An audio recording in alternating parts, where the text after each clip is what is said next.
हाँ तो दोस्तों, उम्मीद है बढ़िया होंगे आप सब लोग और मार्केट की तेज़ी में धुआंधार पैसा कमा रहे होंगे, खासकर एक्साइड बैटरी से। एक्साइड पे मैंने इतनी वीडियो बनाई है कि मुझे अलग से प्लेलिस्ट बनानी पड़ी है, क्योंकि स्टॉक जब टूट रहा था तो कई सारे लोग थे जो अपने शेयर घाटे में बेच के निकल रहे थे। तो जब मेरी जानकारी में आया तो मैंने मना किया। तो कंटिन्यूस मैं इस पर वीडियो बनाता रहा हूँ। अब जब स्टॉक टूट रहा था तब तो वीडियो बनाने मैं बना रहा था। अब लेकिन जब स्टॉक ऊपर भाग रहा है तो फिर मैंने वीडियो बनाना क्यों बंद कर दिया। कई लोगों का ये भी सवाल है कि आगे टारगेट क्या हो सकते हैं, तो देखते हैं इसके टारगेट क्या हो सकते हैं आपके पास अगर इसके शेयर हैं तो चैनल पे अगर आप नए हैं चैनल को सब्सक्राइब जरूर कीजिए। पूरी वीडियो देखिए। कई बार ऐसा होता है कि मैं बनाता हूँ 10 मिनट की वीडियो, लोग 2 मिनट देख के चले जाते हैं। एक स्टॉक का नाम देखा, चले गए और मार्केट में पैसा लगा दिया, फंस गए। सो नहीं, मैं पूरी चीज़ें बताता हूँ और कीमत वाइज बताता हूँ, प्राइस एक्शन के अकॉर्डिंग। सो क्या सही कीमत हो सकती है जो कि हमें घाटा नहीं प्रॉफिट दे। आगे इसके टारगेट क्या हो सकते हैं और अगर आप इसमें नई एंट्री लेना चाहते हैं तो ये कितना सेफ़ हो सकता है और कौन सी अच्छी कीमतें हो सकती हैं। और एक तीसरी चीज़ है जो लोगों के जहन में ज़्यादातर कि मार्केट में करेक्शन आया तो फिर स्टॉक के साथ क्या होगा, तो वो भी चीज़ मैं डिस्कस करूँगा। लेकिन पहले स्टॉक के टारगेट क्या हो सकते हैं और अगर हम बाइंग करना चाहते हैं तो वो कीमतें सही क्या क्या हो सकती हैं। तो उसके लिए चलते हैं इसके प्राइस एक्शन पे।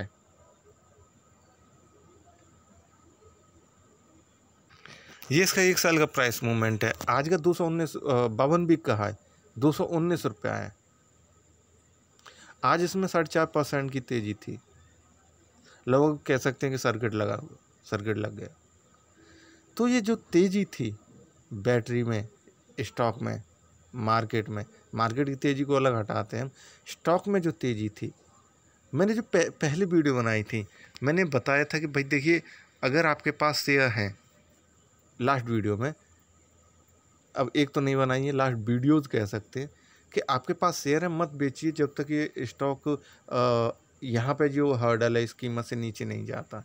नीचे चला जाता है तो फिर आप वो बेच सकते हैं। तो फिर वो बेचने वाली चीज़ ख़त्म, अब ख़रीदने वाली चीज़ और टारगेट शुरू, क्योंकि इसने वो हर्डल तोड़ा ही नहीं और स्टॉक यहाँ से ऊपर की तरफ भाग गया।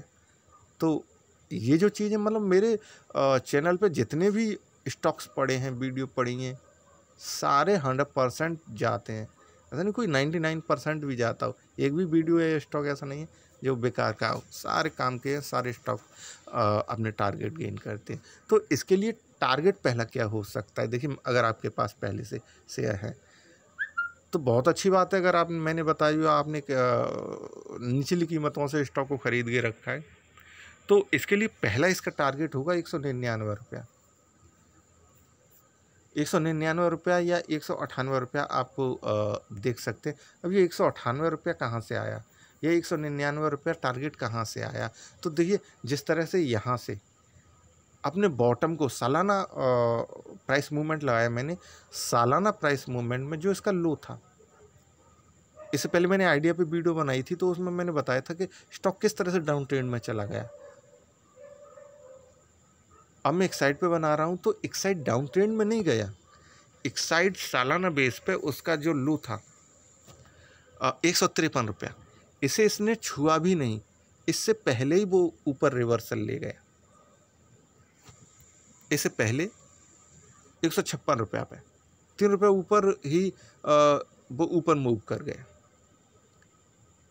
ठीक है ना। तो ये अगर 153 रुपया से नीचे चला जाता तो फिर वो डाउन ट्रेंड में चला जाता, फिर उसका भरोसा नहीं था, उस पर फिर मैं कुछ और कह रहा होता। तो स्टॉक अभी अपने मूड में है, मूड में कह सकते हैं कि स्टॉक में कोई प्रॉब्लम नहीं है।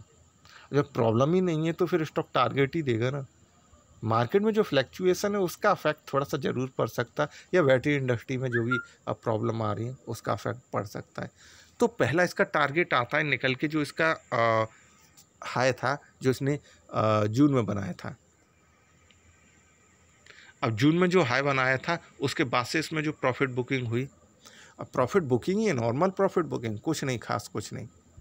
तो नेक्स्ट इसका टारगेट होगा कि 198 99 रुपये पार करके दोबारा से अपने जो 52 वीक का हाई है मतलब सालाना हाई है इसे क्रॉस करके नए नए हाई बनाए।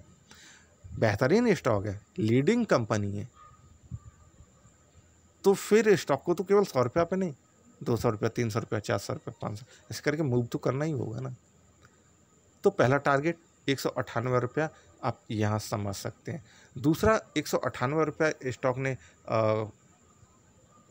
अपना पहला टारगेट गेन किया, उसके बाद इसके पास दूसरा टारगेट होगा 208 रुपया का। कीमत में काफ़ी कम है, कीमत काफ़ी कम नहीं, मतलब 198 208 8-10 रुपया का फ़र्क है।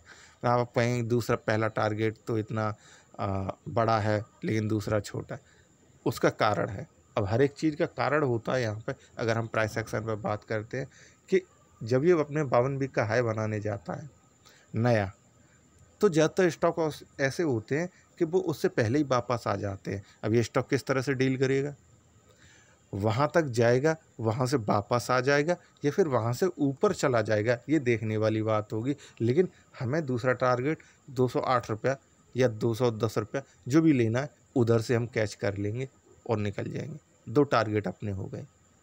अभी फ़िलहाल के लिए 2 ही टारगेट बहुत है, बाकी नए हाई बनाएगा, नया जब 52 वीक का हाई बनाएगा या सालाना हाई बनाएगा वो तो आप देख लेंगे। इन दोनों टारगेट को आप कॉपी पेंसिल पे लिख लीजिए, ठीक है ना। अब आते हैं, अगर आप नई एंट्री लेना चाहते हैं तो देखिए, नई एंट्री लेना चाहते हैं तो स्टॉक में जिस तरह से तेज़ी है आपको एंट्री तभी ले लेनी चाहिए थी। लेकिन ठीक है, हर कोई मेरी वीडियो नहीं देख सकता या हर एक के पास वो सही कीमत नहीं पहुंच सकती जहां पे किसी भी इन्वेस्टर को शुरुआत करनी चाहिए थी, इन्वेस्ट करने की शुरुआत करनी चाहिए या ट्रेड लेने की शुरुआत करनी चाहिए। तो अभी तो मार्केट में तेज़ी है, अगर आप इसे बाय करना चाहते हैं, मैं इसका 1 महीने का प्राइस मूवमेंट दिखाता हूँ। ये तो सालाना बेस पे था, काफ़ी लंबा था। तो 1 महीने के प्राइस मूवमेंट पे आप देखेंगे ना, स्टॉक ने जिस तरह से रिवर्सल लिया है, मतलब 1 महीने से ये जो टूट रहा था 176 रुपया से 176 रुपया से टूट के इसने 156 रुपया अपना लो बनाया, जो कि मैंने बताया। अब इसने 2-3 दिन में ही वो सारी कसर निकाल दी, मतलब जो टूट रहा था सब कंप्लीट कर दिया, फुलफिल कर दिया। 1 महीने में अगर आपने कहीं भी एंट्री ली होगी आप पहले, तो आप कीमत टू कीमत होंगे या फिर प्रॉफिट में होंगे। तो ये चीज़ें होती हैं। दूसरा कि अगर आप नई एंट्री लेना चाहते हैं तो देखिए, नई एंट्री लेना काफ़ी किसी भी स्टॉक में सोचने वाली चीज़ होती है कि हम कहाँ पे एंट्री लें जहाँ से हम स्टॉक में फंसे ना। तो पहले मैं कोशिश करता हूँ आपको बताने की कि ये स्टॉक अगर टूटा भी, करेक्शन आया, टूटेगा तो नहीं, अब टूट चुका, इससे ज़्यादा और क्या टूटेगा। करेक्शन आया तो वो 175 रुपया और 170 रुपया, जो कि इसका मंथली पिछले महीने का स्टार्टिंग प्राइस था, है ना।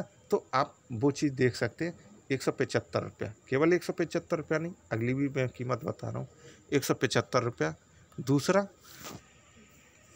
जो इसका लास्ट जंप है 170 रुपया।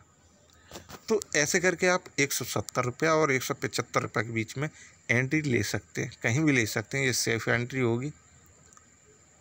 और स्टॉक में करेक्शन आता, मार्केट में करेक्शन आता, कोई फ़र्क नहीं पड़ेगा, ठीक है। स्टॉक नीचे भी आएगा लेकिन इन कीमतों के बाद ये ऊपर उठ जाएगा।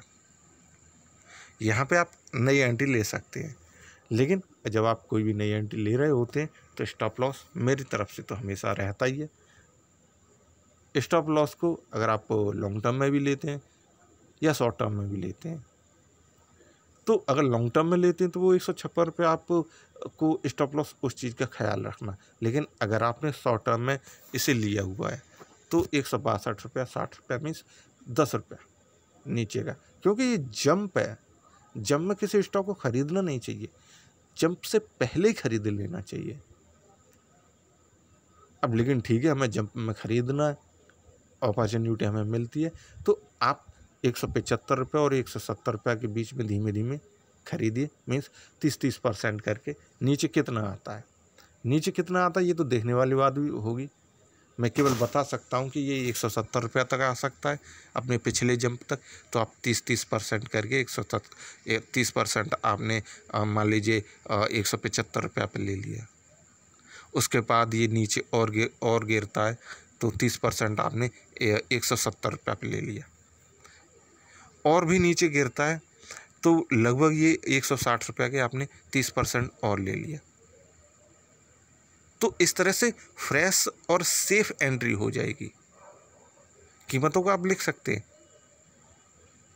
आपका जो एवरेज प्राइस है वो भी काफ़ी नीचे आ जाएगा और फिर स्टॉप लॉस भी आपको इतना ज़्यादा, अगर स्टॉप लॉस ये स्टॉक तोड़ता भी है, वैसे तोड़ेगा नहीं लेकिन तोड़ता भी तो नुकसान उतना ज़्यादा नहीं होगा। 30% करके ही एंट्री लीजिए, भले स्टॉक भाग जाए और भागे, लेकिन एंट्री लेने का किसी भी स्टॉक में जो रूल है उसे ज़रूर फॉलो कीजिए। बाकी की मैंने आपको टारगेट बताई दिए, और कोई प्रॉब्लम हो इस स्टॉक के रिगार्डिंग या फिर किसी दूसरे स्टॉक के रिगार्डिंग आप मेरे को फ़ोन कर सकते हैं, व्हाट्सअप कर सकते हैं, ईमेल कर सकते हैं, कुछ भी कर सकते हैं, मैं जवाब दूंगा। वीडियो देखने के लिए थैंक यू। और एक चीज़ और मैं आपसे कहूँगा कि अगर आप वीडियो को शेयर कर सकते हैं तो शेयर ज़रूर कीजिए।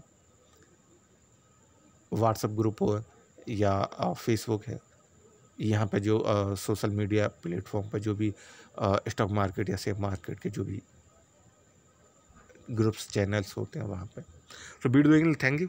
अच्छी लगी हो तो लाइक ज़रूर कीजिए।